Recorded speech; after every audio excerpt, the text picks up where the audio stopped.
আসসালামু আলাইকুম। ৪৫তম বিসিএস ৯০ দিনের প্রিলিমিনারি প্রস্তুতি ডে 37-এ আপনাদেরকে স্বাগত জানাচ্ছি। সুপ্রিয় শিক্ষার্থী বন্ধুরা, বাংলা সাহিত্যের ক্ষেত্রে আজকে আমরা যে অংশটা পড়ব সেটা হচ্ছে, দেখেন, বাংলা সাহিত্যের মধ্যযুগ। মধ্যযুগের মধ্যে আমাদের 2টা ক্লাসে অলরেডি ম্যাক্সিমাম অংশই পড়া হয়ে গেছে। হ্যাঁ, এখনও কিছু অংশ আমাদের বাকি আছে, অর্থাৎ আজকে আমাদের মধ্যযুগের লাস্ট ক্লাস। মধ্যযুগের এই আজকের ক্লাসে বা আজকের আপনারা বাসার কাজ হিসেবে কি পড়তে পারেন, দেখেন, আরাকান রাজসভা। আরাকান রাজসভা কি, এটার অন্তর্গত কে কে ছিল? বাংলা সাহিত্যে ইদানিংকালে এরকম একটা প্রশ্ন আসতে দেখা যাচ্ছে যে কে কোন সাহিত্যে পৃষ্ঠপোষকতা করতেছে। হ্যাঁ, এইটা আলাদাভাবে বিভিন্ন অংশে যে কোনো বইয়ে আমার মনে হয় আলাদাভাবে অনেকগুলো বইয়ে এভাবে হয়তো বা দেওয়া নেই। হ্যাঁ, আপনারা একটা ছকের মাধ্যমে পড়ে ফেলতে পারেন সবগুলোকে একত্রে সমন্বয় করে।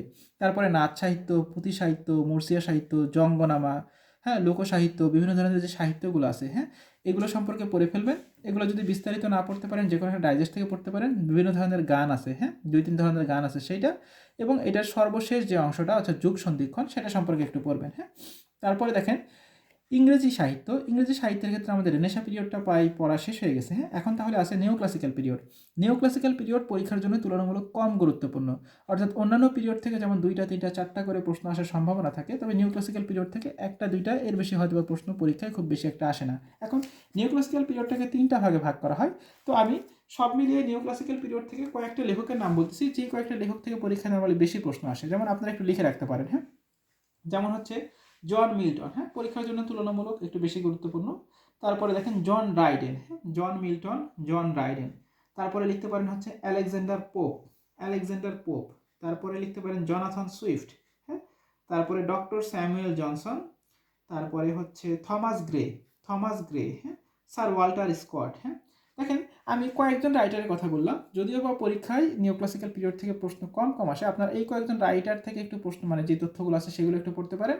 আর বাকি যে অংশগুলো আছে সেগুলো থেকে এত ডিটেলস না পড়ে শুধুমাত্র যে অংশগুলো হাইলাইটেড করা আছে কোনো একটা বইয়ের মধ্যে সেই তথ্যটা, এবং পাশাপাশি নিও ক্লাসিক্যাল পিরিয়ড পড়ার সময় বিগত বছরের এমসিকিউগুলো সলভ করার সময় যে অংশটা আসবে সেটা একটু পড়তে পারেন। হ্যাঁ, আর তথ্য প্রযুক্তির মধ্যে আজকে আমরা যে অংশগুলো পড়বো সেটা হচ্ছে cloud computing, social networking, robotics, cyber crime. হ্যাঁ, এর মধ্যে সবচেয়ে বেশি গুরুত্বপূর্ণ হচ্ছে ক্লাউড কম্পিউটিং। হ্যাঁ, এখান থেকে প্রায় প্রত্যেকটা বিসিএস বা প্রিলিমিনারি পরীক্ষায় হয়তো বা 1 বছর 2 বছর পর পরে দেখা যায় একটা করে প্রশ্ন প্রায় আসে। হ্যাঁ, খুব ছোট্ট একটা অংশ, যে এটার মধ্যে কি, যেমন ক্লাউড কম্পিউটিং 3টা বৈশিষ্ট্য থাকবে। হ্যাঁ, resource scalability, on demand, pay as you go. হ্যাঁ, এটা কি একবার রিডিং পড়লে বুঝবেন।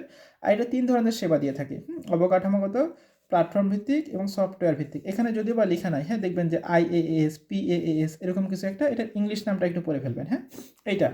তারপরে দেখেন এখানে যে বিভিন্ন সোশ্যাল নেটওয়ার্কিং, ফেসবুক, টুইটার বা এগুলো একবার রিডিং করে ফেলবেন। হ্যাঁ, লিঙ্কডইন, হ্যাঁ, যেগুলো অংশ আছে। তারপরে রোবোটিক্স, এরকম এগুলো প্রত্যেকটার মধ্যে কিছু কিছু অংশ আছে। তারপর হচ্ছে সাইবার ক্রাইম, এটা সম্পর্কে একটু জানবেন। এখানে কিছু কিছু টার্ম আছে, যেমন হচ্ছে স্প্যামিং, হ্যাকিং, তারপরে ফিশিং, এগুলো কি, এগুলো একটু জানার চেষ্টা করবেন। তো সুপ্রিয় শিক্ষার্থী বন্ধুরা, তাহলে আরেকটা বিষয় হচ্ছে তথ্য প্রযুক্তিটা কিন্তু আমাদের আজকে থেকে শেষ। হ্যাঁ, কম্পিউটার এবং তথ্য প্রযুক্তির মধ্যে অনেকটা তথ্য প্রযুক্তিটা আমাদের শেষ হয়ে যাচ্ছে। হ্যাঁ, দেখা যাচ্ছে আমাদের আস্তে আস্তে কিন্তু অনেকগুলো সাবজেক্ট এভাবে কিন্তু শেষ হয়ে যাচ্ছে। আশা করতেছি আমরা 90 দিনের মধ্যেই আমরা একবার শেষ করে একবার রিভিশনও করতে পারবো। তো আজকের মতো তাহলে এখানে শেষ করছি। ধন্যবাদ সবাইকে।